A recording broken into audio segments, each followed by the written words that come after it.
નમસ્કાર મિત્રો. ક્યારે વિચાર્યું છે કે આપણી સંસદ ચાલે છે કેવી રીતે? મતલબ આખી કાર્યવાહી કઈ રીતે થાય છે? મંત્રીઓને સવાલ જવાબ કેવી રીતે થાય છે? તો આજે આપણે સંસદની 3 એકદમ મહત્વની પ્રક્રિયાઓ સમજવાના છીએ: ગણપૂર્તિ, પ્રશ્નકાળ અને શૂન્યકાળ. આ એવા ટોપિક્સ છે જે પરીક્ષામાં વારંવાર પૂછાતા હોય છે. તો ચાલો આજે એને એકદમ સરળ રીતે સમજી લઈએ. તો આજે આપણે શું શું જોવાના છીએ? સૌથી પહેલા સમજીશું ગણપૂર્તિ એટલે કે કોરમ શું છે. પછી આપણે પ્રશ્નકાળ અને શૂન્યકાળની ડિટેલમાં ચર્ચા કરીશું. અને છેલ્લે પરીક્ષા માટે જે સૌથી જરૂરી મુદ્દા છે એનું ફટાફટ રિવિઝન કરીશું. ચાલો તો શરૂઆત કરીએ ગણપૂર્તિથી, જેને અંગ્રેજીમાં કોરમ કહેવાય છે. હવે આનો ઉલ્લેખ આપણા બંધારણના અનુચ્છેદ 106માં કરવામાં આવ્યો છે. અને એ સમજવું જરૂરી છે કે કોરમ વગર સંસદની કોઈપણ કાર્યવાહી શરૂ જ ન થઈ શકે. એ એક પૂર્વ શરત છે. તો પ્રશ્ન એ થાય કે આ કોરમ એટલે શું?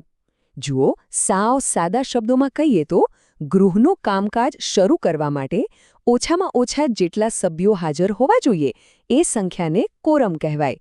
અને આ સંખ્યા કેટલી છે? આ ખાસ યાદ રાખજો મિત્રો. ગૃહની જે કુલ સભ્ય સંખ્યા હોય ને એના 10%. પરીક્ષા માટે આ 10%નો આંકડો ખૂબ જ મહત્વપૂર્ણ છે. સારું, તો હવે આ 10%ના નિયમ પ્રમાણે આપણે ચોક્કસ આંકડા પણ જોઈ લઈએ. લોકસભા માટે આ સંખ્યા છે 55 સભ્યો અને રાજ્યસભા માટે આ સંખ્યા છે 25 સભ્યો. મિત્રો, આ 55 અને 25ના આંકડા સીધા જ MCQમાં પૂછાઈ શકે છે, એટલે બરાબર યાદ રાખી લેજો.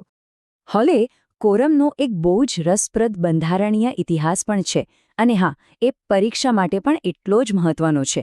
યાદ રાખજો, જ્યારે આપણું મૂળ બંધારણ બન્યું ત્યારે આ જોગવાઈ હતી, પણ પછી 42માં બંધારણીય સુધારા દ્વારા તેને હટાવી દેવામાં આવી અને ફરી પાછી 44માં સુધારા દ્વારા તેને ઉમેરવામાં આવી. એટલે આ 2 સુધારા 42મો અને 44મો ખાસ યાદ રાખવા જેવા છે. તો હવે કોરમ પૂરો થઈ ગયો, ગૃહની કાર્યવાહી શરૂ થઈ ગઈ. પછી શું? પછી આવે છે લોકશાહીનું એક સૌથી મજબૂત હથિયાર, જેને આપણે કહીએ છીએ પ્રશ્નકાળ. આ એ સમય છે જ્યારે સંસદના સભ્યો સીધા જ સરકારને સવાલ પૂછે છે અને તેમને જવાબદાર ઠેરવે છે. અહીંયા સમય પર ખાસ ધ્યાન આપજો, કારણ કે અહીંયા ભૂલ થવાની શક્યતા રહે છે. લોકસભામાં પ્રશ્નકાળનો સમય છે સવારે 11 થી 12, જ્યારે રાજ્યસભામાં એનો સમય છે બપોરે 12 થી 1. જોયું, બંને ગૃહમાં સમય અલગ અલગ છે. પરીક્ષામાં આ જ પોઈન્ટ પર કન્ફ્યુઝન થઈ શકે છે, એટલે આ તફાવત બરાબર યાદ રાખજો. પ્રશ્નકાળમાં મુખ્યત્વે 3 પ્રકારના સવાલ પૂછાય છે. ચલો એક પછી એક જોઈએ. પહેલો છે તારાંકિત પ્રશ્ન. આમાં શું હોય? આનો જવાબ મંત્રી મૌખિક રીતે એટલે કે બોલીને આપે છે. અને સૌથી મહત્વની વાત, આમાં સભ્ય પૂરક પ્રશ્નો પૂછી શકે છે.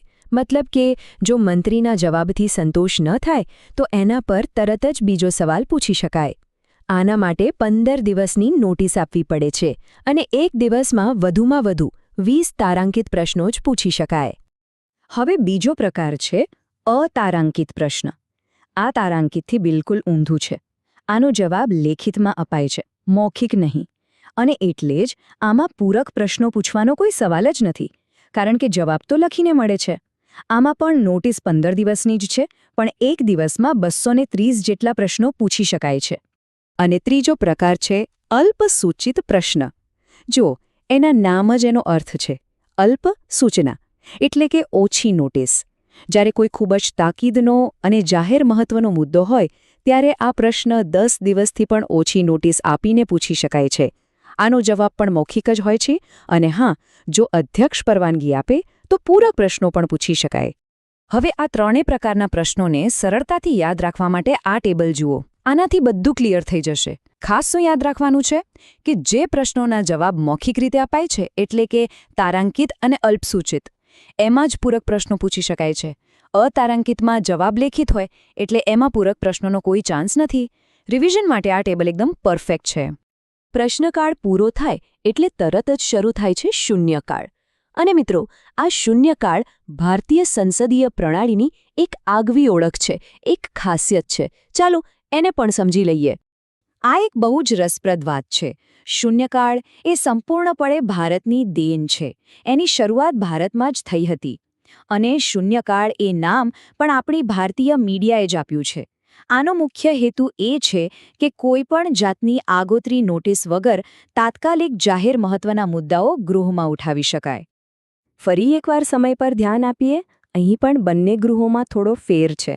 લોકસભામાં પ્રશ્નકાળ પછી શૂન્યકાળ આવે છે, એટલે કે 11 થી 12 પ્રશ્નકાળ અને 12 થી 1 શૂન્યકાળ.